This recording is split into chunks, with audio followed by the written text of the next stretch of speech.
आज हम लोग बिल्कुल एक ब्रांड न्यू चैप्टर स्टार्ट करने जा रहे हैं जिसका नाम है the making of a global world. और ये आपके हिस्ट्री से चैप्टर नंबर 4 है। और ये चैप्टर नंबर 4 है, मतलब कि ये पुराने के हिसाब से, पुराने बुक के हिसाब से चैप्टर नंबर 4 है। आपके नए बुक के हिसाब से चैप्टर नंबर 3 हो सकता है ना। चलिए, उसके लिए कोई दिक्कत वाली बात नहीं है, चैप्टर 4 हो या 3 हो, हमको चैप्टर पढ़ने से मतलब है। तो चैप्टर का नाम होने वाला है हमारा आज का making of a new world. देखिए, यदि इस चैप्टर का नाम ना ग्लोबलाइजेशन भी रखा जाता ना तो कोई दिक्कत वाली बात नहीं थी। क्यों ग्लोबलाइजेशन रखा जाना चाहिए इसके बारे में हम लोग जानेंगे। लेकिन हाँ, फिलहाल ये हम लोग कह सकते हैं अभी कि ग्लोबलाइजेशन भी यदि इस चैप्टर का नाम होता तो कोई गलत बात नहीं होता। क्यों नहीं होता गलत बात, अभी हम लोग जानेंगे। जब आप पढ़ेंगे ना कुछ पॉइंट्स को आप पढ़ेंगे तो आपको लगेगा कि इस चैप्टर का नाम ग्लोबलाइजेशन भी हो सकता था, है ना। खैर, कोई दिक्कत वाली बात नहीं है क्योंकि एनसीईआरटी जो भी लिखता है वो बहुत सोच समझ के लिखता है। आगे बढ़ते हैं, तो यहीं से हमारा चैप्टर का शुरुआत होगा आज से। सबसे पहला जो आपके बुक में टॉपिक दिया है वो टॉपिक है the pre modern world. Pre modern world, इसी के बारे में आज हम लोग पढ़ेंगे। यानी कि मॉडर्न वर्ल्ड के पहले का समय किस प्रकार का था, है ना। आज हम लोग किस युग में जी रहे हैं, मॉडर्न वर्ल्ड में, है ना। यानी कि हमारे पास आज टेक्नोलॉजी है, नए नए आइडियाज़ हैं, इनोवेशंस हैं, डिस्कवरी है, अलग अलग चीज़ हमारे पास है। इसी युग को क्या कहा गया है, मॉडर्न वर्ल्ड कहा गया है ना। और हिस्ट्री में हम लोग इसको मॉडर्न हिस्ट्री कहते हैं क्योंकि हमारा हिस्ट्री 3 हिस्सों में बटा हुआ है, एंशिएंट, मेडिएवल और मॉडर्न, है ना। तो हम लोग आज जिस युग में जी रहे हैं इसको हम लोग या तो मॉडर्न हिस्ट्री कह सकते हैं या तो मॉडर्न वर्ल्ड कह सकते हैं, क्योंकि हमारे पास हर चीज़ आज जो है ना आधुनिक है, यानी कि नया नया है हमारे पास। ठीक है, चलिए, तो इसी टॉपिक के बारे में पढ़ेंगे कि आखिर मॉडर्न होने से पहले किस प्रकार का समय था, है ना, क्या कुछ था, इसके बारे में आज हम लोग जानेंगे। देखा जाए, देखिए ये चैप्टर ना थोड़ा सा लंबा तो है, इसमें कोई शक नहीं है, लेकिन बड़ा मज़ेदार चैप्टर है ना। बहुत मज़ेदार भी चैप्टर है, थोड़ा लंबा है, लेंदी है, उसके लिए कोई दिक्कत वाली बात नहीं है। हम लोग हर एक चीज़ों को अच्छी तरीके से समझते चलेंगे तो आपको समय का पता भी नहीं चलेगा, है ना। लेकिन ये जितना बड़ा चैप्टर है उतना ही ये इंटरेस्टिंग भी है, मज़ेदार भी है। तो हम लोग कोशिश करेंगे कि इसको हर एक तरीके से पढ़ने की कोशिश करेंगे और हर एक चीज़ों को समझते हुए चलेंगे, है ना। चलिए, तो सबसे पहली बात तो कि डेफिनेशन ऑफ ग्लोबलाइजेशन क्या हो सकता है, यानी कि ग्लोबलाइजेशन है क्या। आपने वर्ड सुना होगा 8, 9, 10 इस सब में भी, हालांकि अभी तो आप 10th में हैं, तो ग्लोबलाइजेशन वर्ड आपने सुना होगा, सुना है ग्लोबलाइजेशन आपने। चलिए, तो आज आपको मालूम चलेगा कि आखिर ग्लोबलाइजेशन का सही मतलब होता क्या है। ठीक है, चलिए जानते हैं इसके बारे में क्या है। Movement of people, goods and services across the nations has been termed as globalisation. मतलब कि यदि लोग अलग अलग सामान, अलग अलग सर्विस फॉर एग्जांपल डॉक्टरी वाला, इंजीनियरिंग वाला, है ना, सीए वाला, उसके बाद अकाउंटेंट वाला, ये सब जो भी मतलब सर्विस है अपना, जैसे हम टीचर हैं तो हम आपको क्या दे रहे हैं, अपना गुड्स दे रहे हैं या सर्विस दे रहे हैं, बताइए। सर्विस दे रहे हैं। गुड्स का मतलब हो गया कि ऐसा कुछ ऑब्जेक्ट जिसको कि आप टच कर सकते हैं, है ना, फील कर सकते हैं उसको। लेकिन सर्विस ऐसा होता है कि जिसको कि आप टच नहीं कर सकते हैं, केवल महसूस कर सकते हैं आप उस चीज़ को। जैसे हम आपको पढ़ा रहे हैं तो क्या मेरे पढ़ाने के तरीके को आप टच कर पा रहे हैं, क्या नहीं कर पा रहे हैं, लेकिन आप महसूस तो कर रहे हैं ना कि सर बोल रहे हैं, हम सुन रहे हैं। तो जब मूवमेंट हो, यानी कि एक जगह से दूसरे जगह तक हम हमारा सामान, लोग और हमारा सर्विस, यानी कि हमारा आइडिया, हमारा स्किल यदि एक जगह से दूसरे जगह तक जाने लगे, मोटा मोटी हम लोग यहाँ पे कह सकते हैं कि एक कंट्री से दूसरे कंट्री जब फ्रीली मूव करने लगे, उसी को हम लोग क्या कहते हैं, ग्लोबलाइजेशन। देखिए, ग्लोबलाइजेशन टर्म को आप अच्छी तरीके से एक बार समझ लीजिए, क्योंकि ये टर्म आपको बहुत बार आगे परेशान करने वाला है, बहुत बार परेशान करेगा, बहुत बार मिलेगा आपको। तो यदि हम लोग समझे हुए रहेंगे तो कितना बार भी मिले हमको उससे मतलब नहीं होना चाहिए। तो ग्लोबलाइजेशन का मेनली आपको मतलब भी फिलहाल ये समझ के चलना है कि movement of people, goods and services across the nation, यानी कि एक कंट्री से दूसरे कंट्री में जब हमारे लोग, उसके आइडियाज, उसके गुड्स, सर्विस यदि ट्रैवल करने लगे, यानी कि एक जगह से दूसरे जगह तक जाने लगे, है ना, तो उसको हम लोग कहेंगे ग्लोबलाइजेशन। वो भी फ्रीली, एकदम किसी भी रोक टोक का नहीं, ये हमारा है ग्लोबलाइजेशन। आगे बढ़ते हैं। Globalisation refers to an economic system that has emerged since the last 50 years or so. अब देखिए यहाँ पे कहा, ऐसा कहा जाता है कि ग्लोबलाइजेशन जो है ना, ग्लोबलाइजेशन पहले नहीं था उतना। ग्लोबलाइजेशन पहले था, मतलब कि पहले भी लोग एक जगह से दूसरी जगह मूव करते थे, लेकिन ग्लोबलाइजेशन में यानी कि मूवमेंट में, लोगों के मूवमेंट में, उसके आइडियाज़ के मूवमेंट में, उसके गुड्स एंड सर्विस के मूवमेंट में जितना बदलाव पिछले 50 सालों के अंदर आया है, उतना ज़्यादा पहले बदलाव ग्लोबलाइजेशन में नहीं आया था। मतलब कि लोग एक जगह से दूसरी जगह जाते तो थे, सामान भी लोगों का एक जगह से दूसरी जगह जाता था, सर्विस भी लोगों का एक जगह से दूसरी जगह जाता था, लोग ट्रैवल करते थे। लेकिन ये जो 50 सालों के अंदर जो बदलाव आया है ना, ये बदलाव बिल्कुल पहले नहीं था इतना। समझ रहे बात को? अच्छा, बहुत सारे बच्चों को ना इकोनॉमी में कंफ्यूजन होता है कि सर ये इकोनॉमी है क्या, है ना, होता है ना कन्फ्यूजन।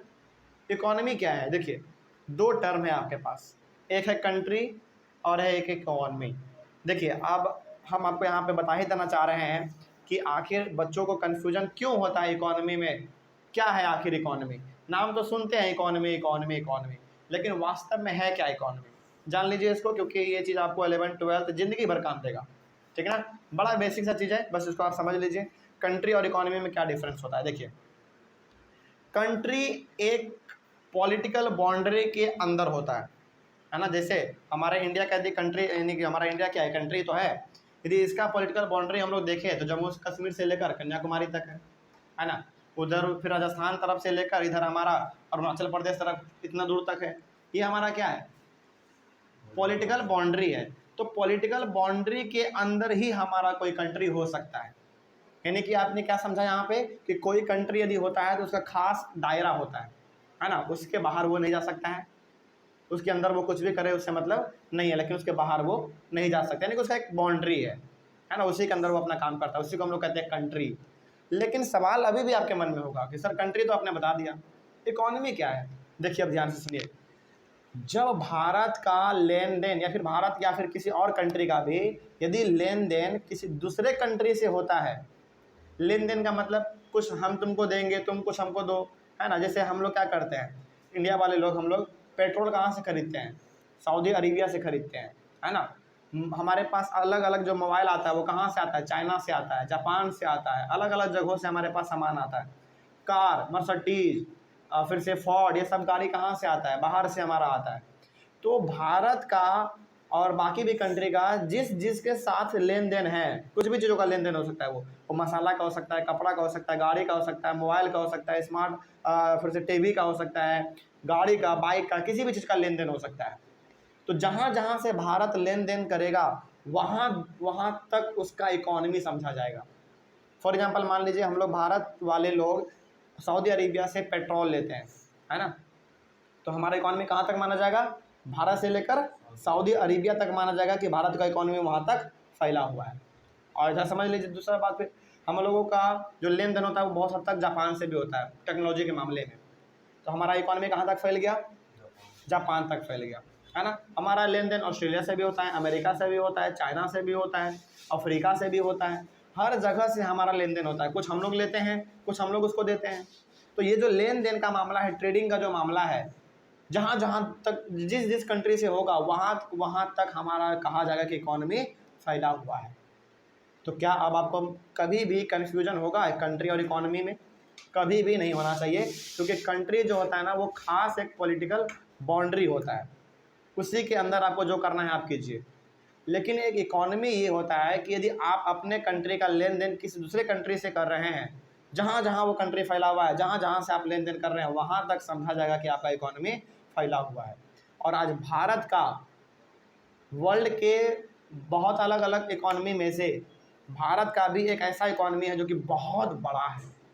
हम लोग आज लगभग पूरे दुनिया से लेन देन करते हैं, पूरे दुनिया से। हमारा सामान कुछ बाहर जाता है, कुछ बाहर का सामान हमारे पास आता है। तो इंडिया का जो इकोनॉमी है, जो ट्रेडिंग का मामला है, लेन देन का जो मामला है, वो बहुत बड़ा है आज के दौर में। समझ रहे बात को? तो ये था हमारा इकोनॉमी और ये था हमारा कंट्री। आपको समझ में आ गया? उसी प्रकार से पाकिस्तान का अलग इकोनॉमी होगा। पाकिस्तान का लेन देन हमारे भारत से भी होता है, हमारे भारत का भी पाकिस्तान से लेन देन होता है, बहुत चीज़ों का होता है लेन देन। तो पाकिस्तान का अलग इकोनॉमी होगा, अफगानिस्तान का अलग होगा, बांग्लादेश का अलग होगा, इंडिया का अलग होगा, चाइना का अलग होगा, यानी कि सबका अपना अपना इकोनॉमी जो है वो अलग अलग होता है। ठीक है, चलिए। लेकिन फिर भी भारत का जो आज इकॉनमी है वो बहुत दूर तक फैला हुआ है। चलिए आगे बढ़ते हैं, फिर दोबारा हम लोग अपने पॉइंट में आते हैं। तो ये जो ग्लोबलाइजेशन है, ये जो ग्लोबलाइजेशन है, जो कि लोगों का आइडिया एक्सचेंज हो रहा है, लोग इधर से उधर जा पा रहे हैं, ये 50 साल के अंदर जितना बढ़ा है ना, उतना कभी भी नहीं बढ़ा था। देखिए, अंग्रेजों के समय में भी हमारे सामान जाते थे ब्रिटेन, ब्रिटेन के भी सामान हमारे भारत में आते थे, लेकिन आज के मामले में उस समय पे बहुत कम था। जितना आज हमारा सामान इंग्लैंड जाता है, या फिर इंग्लैंड से जो इतना सामान हमारा आज भारत में आता है, उतना पहले नहीं था।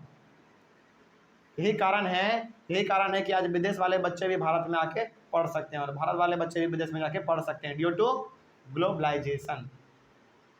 समझ में आ रहा है? बहुत सारे पहले कंट्री क्या करते थे, अपने कंट्री के ऊपर ना पाबंदी लगा के रखते थे। पाबंदी मतलब इस रूप में कि कोई भी दूसरे कंट्री का आदमी हमारे यहाँ पे नहीं आएगा, या फिर हमारे यहाँ का कोई दूसरे यहाँ पे नहीं जाएगा। इससे क्या होता था, इससे लोगों का जो आइडिया था ना, वो एक्सचेंज नहीं हो पाता था। जैसे मान लीजिए कोई भारत का आदमी यदि अमेरिका जाता है, तो वो अपना आइडिया बताएगा अमेरिका वाले को, अपना रहन सहन तरीका बताएगा, सोचने का तरीका बताएगा। और यदि कोई आदमी अमेरिका का भारत में आता है, तो हमको भी उनसे बहुत कुछ सीखने को मिलेगा। तो ये चीज़ सीखने वाला, कुछ तुम सिखाओ, कुछ हम सिखाएंगे, कुछ हमसे तुम ले लो, कुछ तुमसे हम ले लेंगे, ये जितना 50 साल के अंदर बदलाव देखा गया है, उतना बदलाव कभी भी नहीं देखा गया था। ठीक है, तो यही था हमारा ग्लोबलाइजेशन। आगे बढ़ते हैं। Globalisation refers to the unification of the world economy. इतना सिंपल लैंग्वेज में लिखा हुआ है। देखिए, अब ग्लोबलाइजेशन क्या करता है, वर्ल्ड के अलग अलग कंट्री के इकोनॉमी को, भाई वर्ल्ड है तो वर्ल्ड में अलग अलग कंट्री है, और हर एक कंट्री का क्या अपना अपना इकोनॉमी है, यानी कि हर कंट्री किसी दूसरे कंट्री से लेन देन कर ही रहा है। तो ग्लोबलाइजेशन क्या करता है, मेनली हर एक इकोनॉमी को आपस में यूनिफाई करता है, यानी कि जोड़ता है। ग्लोबलाइजेशन जब भी आपके सामने आए ना, तो आप समझिएगा कि एक ऐसा प्रोसेस जिसके द्वारा लोग कहीं भी जा सकते हैं, किसी भी कंट्री में। हालांकि कंट्री में जाने के लिए ऐसा नहीं कि आप मुंह उठा के चले जाइएगा, उसके लिए थोड़ा सा आज के दौर में वीज़ा वूजा वाला सिस्टम हो गया है, लेकिन फिर भी हम लोग किसी भी कंट्री में जा सकते हैं वीज़ा के थ्रू, है ना। किसी भी कंट्री से लेन देन कर सकते हैं, अपने आसानी से कर सकते हैं। ये हमारा कहलाता है ग्लोबलाइजेशन। ठीक है, तो ग्लोबलाइजेशन मेनली क्या करता है, ये यूनिफिकेशन करता है, यानी कि यूनिफाई करता है, अलग अलग इकोनॉमी को आपस में जोड़ता है। जैसे यदि हम भारत का लेन देन मान लीजिए सऊदी अरेबिया से हो रहा है, और सऊदी अरेबिया का लेन देन भारत से हो रहा है, तो ये दोनों इकोनॉमी क्या हो गया, आपस में यूनिफाई हो गया ना, दोनों का लेन देन आपस में जुड़ गया। तो ये यूनिफिकेशन का भी काम करता है। आगे बढ़ते हैं। ग्लोबलाइजेशन रेफर्स, देखिए यहाँ पे ना, एक ये वाला हो गया पॉइंट, एक ये वाला हो गया, और एक ये वाला हो गया। सारा का सारा ग्लोबलाइजेशन का डेफिनेशन ही है, जो आपको अच्छा लगे आप वो लिख दीजिए, है ना। सारा का सारा डेफिनेशन हमारा ग्लोबलाइजेशन का ही है। आगे, globalisation refers to the transmission and circulation of ideas, language and popular culture. देखिए कितना आसान सा शब्दों में लिखा हुआ है कि globalisation refers to the transmission and circulation of ideas, language and popular culture. मतलब क्या हुआ इसका मतलब ये हो गया कि यदि ग्लोबलाइजेशन है, यानी कि लोग एक जगह से दूसरे जगह मूव कर रहे हैं, उसके आइडियाज़ मूव कर रहे हैं, उसके गुड्स एंड सर्विस यदि मूव कर रहे हैं, तो इससे क्या होता है, ट्रांसमिशन होता है। किसका, आइडियाज़ का। मतलब कि भाई कुछ तुम हमको सिखाओ, कुछ हम तुमको सिखाएंगे, कुछ हमसे तुम सीख लो, कुछ हम तुमसे सीख लेंगे, कुछ हमको तुम अपना गुड्स दे दो, कुछ हम अपना तुमको गुड्स दे देंगे, है ना। ये सब चीज़ हमारा चलता रहता है। यानी कि ट्रांसमिशन का मतलब हो गया कि कुछ तुम दो, कुछ हम देंगे, इस प्रकार का हमारा चलते रहता है। एंड सर्कुलेशन ऑफ आइडियाज़, मतलब कि एकदम अलग अलग आइडियाज़ आपके सामने सर्किल में घूमता रहेगा, मतलब कि आपके पास अलग अलग तरह का विचार आएगा। जैसे मान लीजिए फॉर एग्जांपल, यदि आप इंडियन हैं एक, और आप अमेरिका में जाके ऐसे बच्चों के बीच में रहते हैं जो कि अमेरिकन हैं, तो आपका आइडिया उसके पास जाएगा, उसका आइडिया आपके पास आएगा। तो ये क्यों हो रहा है, ग्लोबलाइजेशन के कारण हो रहा है ना। वो आपको परमिशन दिया है कि अब आप जा सकते हैं, तभी तो आप कर पा रहे हैं आइडिया का एक्सचेंज। चलिए आगे बढ़ते हैं। तो ग्लोबलाइजेशन से क्या होता है, हम लोगों को कुछ सिखाते हैं, लोग कुछ हमको सिखाता है, हमारे कंट्री के लोग दूसरे कंट्री में जाते हैं, दूसरे कंट्री के लोग हमारे कंट्री में आते हैं, है ना। तो इससे आइडिया, कल्चर, ये सब भी हमको सीखने को मिलता है, जानने को मिलता है। जैसे फॉर एग्जाम्पल यदि आप देखेंगे आज के दौर में, तो आप हैरान हो जाएंगे। वृंदावन आप कभी जाइए, वृंदावन हो गया, मथुरा हो गया, उत्तर प्रदेश में जो है, वहाँ पे आप जाइए, वहाँ पे आपको बहुत सारे ब्रिटिश मैन एंड वोमेन दोनों आपको मिलेंगे, जो कि भारत के कल्चर से बहुत ज़्यादा प्यार करते हैं। वो कृष्ण जी के भक्ति में, राम जी के भक्ति में लीन है वो। आप जाइए, कभी आपको मौका मिलेगा तो कभी आप जाइएगा, वहाँ पे आप देखिएगा मंदिरों में ब्रिटिश वोमेन इंडियन साड़ी, टिकली, बिंदी, झुमका, पायल पहनकर वो लोग नाच रहे हैं कृष्ण जी की भक्ति में। सोचो क्यों नाच पा रहे हैं, क्योंकि हमारा आइडिया, हमारा कल्चर उनको अच्छा लगा, वो यहाँ पे आ पाए, हमने उनको ऑफर दिया कि अब आप इंडिया में आके घूम सकते हैं, है ना। इसी को हम लोग कहते हैं ग्लोबलाइजेशन ना। हमारे आइडिया को उन्होंने सीख लिया, उसके आइडियाज़ को हम लोग कुछ सीखेंगे, ये हमारा कहलाता है ग्लोबलाइजेशन। तो ग्लोबलाइजेशन से केवल गुड्स और सर्विस का लेन देन नहीं होता है। यदि हम लोग एक बार पूरी तरीके से मोटा मोटी ग्लोबलाइजेशन का डेफिनेशन बोलना चाहें, हम कह सकते हैं कि ग्लोबलाइजेशन एक ऐसा प्रक्रिया है जिसके दौरान हमारा क्या होता है, गुड्स, सर्विस, लोग, उसके आइडियाज़, लैंग्वेज, कल्चर, कॉस्ट्यूम, हर चीज़ एक्सचेंज होता है ना। चलिए यहाँ तक तो आपने सीख लिया। तो इन तीनों में से किसी भी डेफिनेशन को आप लिखना चाहें तो लिख सकते हैं, बिल्कुल सब चीज़ सेम है। ऊपर वाला डेफिनेशन भी आप लिख सकते हैं, कोई दिक्कत वाली बात नहीं है, तो सब चीज़ आपस में सेम है। आगे अब थोड़ा सा हम लोग पढ़ लेते हैं बेनिफिट्स ऑफ ग्लोबलाइजेशन। ग्लोबलाइजेशन का बेनिफिट हमको क्या देखने को मिला, है ना। देखिए ये सब चीज़ ना आपको एनसीईआरटी बुक में नहीं मिलेगा, लेकिन हमने आपके लिए यहाँ पे इसलिए लिखा है ताकि आपका जो चैप्टर है ग्लोबलाइजेशन, यानी कि the making of a global world जो हम लोग पढ़ रहे हैं, इसको लेकर आपका कॉन्सेप्ट पहले ही इतना मजबूत हो जाए कि इस चैप्टर में जो कुछ आप पढ़ें आपको इजीली समझ में आ जाए, है ना। इसीलिए मेरा मकसद है कि कुछ चीज़ों के बारे में आपको पहले बता दिया जाए, ग्लोबलाइजेशन के बारे में बता दिया जाए, क्योंकि इसी के बारे में आज पूरे चैप्टर में आप पढ़ने वाले हैं, है ना। चलिए, तो आपका आइडिया बहुत ही ठोस होना चाहिए, आपका बहुत ही कॉन्सेप्ट बहुत ही मजबूत होना चाहिए। जानते हैं क्या है बेनिफिट। देखिए globalisation is the way to open businesses. देखिए यदि आपने ग्लोबलाइजेशन को ऑफर दिया है, यानी कि आपने अपने अपने अपने कंट्री में ऐसा प्रावधान रखा है कि कोई भी लोग यहाँ पे घूमने आ सकते हैं, कोई भी यहाँ पे आके किसी भी धर्म को अपना सकते हैं, यदि आपने ये ऑफर दिया है, पहले नहीं था ऐसा ऑफर। हर कोई कंट्री अपने कंट्री के ऊपर ना रेस्ट्रिक्शन लगा के रखता था कि ना आप बाहर जाएंगे ना बाहर से कोई अंदर आएगा, पहले होता था ये चीज़, लेकिन लोगों को लगा कि नहीं ऐसा नहीं होना चाहिए। यदि पाबंदी आप लगा के रखिएगा तो आपका जो लोग है ना आप ही के सीमित रह जाएंगे, कभी वो बाहर नहीं जा पाएंगे, नई चीज़ों को वो सीख नहीं पाएंगे। तो सभी कंट्री ने क्या कर दिया, धीरे धीरे अपना वो रेस्ट्रिक्शन हटाने लगे। वो लोग हर किसी कंट्री को परमिशन देने लगे कि भाई अब आप यहाँ पे भी आ सकते हैं, यहाँ पे भी घूम सकते हैं। समझ रहे बात को। तो ये चीज़ होने लगा। तो सबसे पहले क्या होता है ग्लोबलाइजेशन का बेनिफिट, ओपन बिजनेस। यदि आपके यहाँ पे लोग आ रहे हैं तो हो सकता है कि आपके यहाँ पे लोग बिजनेस खोलें। जैसे एग्जांपल देख लीजिए आप, आज आपके भारत में जो पहले हीरो होंडा कंपनी हमारा था, हीरो कहाँ का था, जापान का था, होंडा हमारे इंडिया का था। तो होंडा भारत आया ना, सॉरी हीरो भारत आया ना। कैसे आया भारत, यदि हम लोग उसको परमिशन नहीं देते तो क्या वो जबरन आ पाता, नहीं आ पाता, कभी नहीं आ पाता। तो हमने उनको परमिशन दिया। तो ग्लोबलाइजेशन से पहला बेनिफिट ये है कि नए नए बिजनेस खुलते हैं। आज आपको बहुत सारे छोटे मोटे कंपनी मिल जाएंगे इंडिया में जो कि अमेरिका के हैं, और अमेरिका में भी आपको ऐसे छोटे मोटे कंपनी जरूर मिल जाएंगे जो कि भारत के हैं, है ना। तो बिजनेस पहला बेनिफिट है। उसके बाद इम्प्रूव टेक्नोलॉजिकल ग्रोथ, टेक्नोलॉजी भी इसमें एक्सचेंज होता है। कुछ नया प्रोडक्ट मान लीजिए भारत में बना, अमेरिका में उस चीज़ को नहीं, वो चीज़ नहीं है, लेकिन अमेरिका के लोगों ने देख लिया तो वो क्या करेंगे, डिमांड करेंगे ना उस प्रोडक्ट का। यदि अच्छा होगा तो, अच्छा टेक्नोलॉजी होगा तो वो डिमांड करेंगे, ऑब्वियस ही बात है कि डिमांड करेंगे वो लोग। तो ग्लोबलाइजेशन के द्वारा हमारे टेक्नोलॉजी का भी एक्सचेंज होता है, etcetera at the international level for all countries. तो इंटरनेशनल लेवल पर एक कंट्री का दूसरे कंट्री के साथ यदि ग्लोबलाइजेशन वाला प्रोसेस फैला हुआ है, वो परमिशन देते हैं, तो उससे बिजनेस भी फैलता है और नए नए टेक्नोलॉजी को भी आप सीखते हैं, जानते हैं, उसके बारे में रिसर्च करते हैं। ये तो पहला बेनिफिट हो गया। आगे globalization is the way in which manufacturers and producers of the products और goods sell their products globally without any restriction. सोचिए यदि आप ग्लोबलाइजेशन को बढ़ावा देते हैं तो दूसरे कंट्री के लोग आपके कंट्री में आकर और आप दूसरे कंट्री में जाकर भी अपने अपने सामान को ग्लोबली बेच सकते हैं। मतलब कि एक कंट्री में आप इंडिया के हैं, अमेरिका में जाकर आप अपने सामान को बेच सकते हैं। अमेरिका वाला है, अमेरिका वाला भारत में आके अपना सामान बेच सकता है, लेकिन हाँ बेचने के लिए थोड़ा सा पहले वहाँ के गवर्नमेंट से परमिशन लेना पड़ता है। इसे आप जाके वहाँ पे बेचना शुरू नहीं कर देंगे। लेकिन हाँ ये भी है कि इजीली परमिशन मिल भी जाता है, क्योंकि हर कंट्री चाहता है कि हमारे यहाँ पे अलग अलग कंट्री के लोग आए, है ना, यहाँ पे उनको अपने सामान को बेचे, कंपटीशन बढ़े, तभी तो मज़ा आता है कंपटीशन जब तक नहीं रहेगा ना लाइफ में तब तक मज़ा नहीं आएगा। आप अकेले यदि हैं ना तो फिर लगेगा कि लूजर भी हम ही हैं, विनर भी हम ही हैं, इस प्रकार से लगता है। लेकिन जब कंपटीशन रहता है ना तो हर कोई अपने आप को बेस्ट देने का कोशिश करता है ना, मार्केट में बेस्ट प्रोडक्ट पहुंचता है। तो वही चीज़ यहाँ पे है, जैसे जैसे हमारा ग्लोबलाइजेशन बढ़ेगा वैसे वैसे अलग अलग प्रोडक्ट्स के डिमांड बढ़ेंगे, है ना, अलग अलग प्रोडक्ट्स ग्लोबली बिकेंगे, एक कंट्री दूसरे कंट्री में जाके बेचेंगे विदाउट एनी रेस्ट्रिक्शन, बिना किसी रोक टोक के।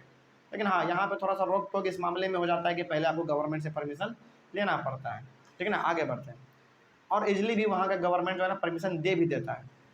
Globalisation provides huge profits for the businessman and provide a big opportunity to the companies to deal with the world wide market. कितना सही बात यहाँ पे लिखा हुआ है। देखिए, सबसे पहला बात क्या था कि globalisation provides huge profits to the businessman. सही बात है भाई, यदि आप बिजनेसमैन हैं, यदि आप अपने सामान को भारत के अलावा किसी और कंट्री में बेचना चाहते हैं तो ऑब्वियस सी बात है कि आपका प्रॉफिट बढ़ेगा ही बढ़ेगा, है ना। उसके बाद and provide a big opportunity to the companies to deal with the world wide market. और इसके साथ ही साथ ग्लोबलाइजेशन से होता क्या है, और ये होता है कि आपके प्रोडक्ट का डिमांड जो है ना, पहचान जो है लोगों के दिल पे चला जाएगा, यानी कि वहाँ के लोगों के दिल में वो प्रोडक्ट छा जाएगा। समझ पा रहे हैं? चलिए, तो यहाँ से आपने पूरी तरीके से ग्लोबलाइजेशन क्या है ये जान लिया, ग्लोबलाइजेशन के फ़ायदे क्या हैं ये भी आपने जान लिया। तो पूरी तरीके से आपका जो एक बेसिक सा नॉलेज होना चाहिए था इस चैप्टर को पढ़ने से पहले, वो आपके पास अब आ चुका है ना। अगले वाले क्लास से हम लोग पढ़ेंगे silk routes linked the world के बारे में, ठीक है। चलिए, thank you very much and have a nice day.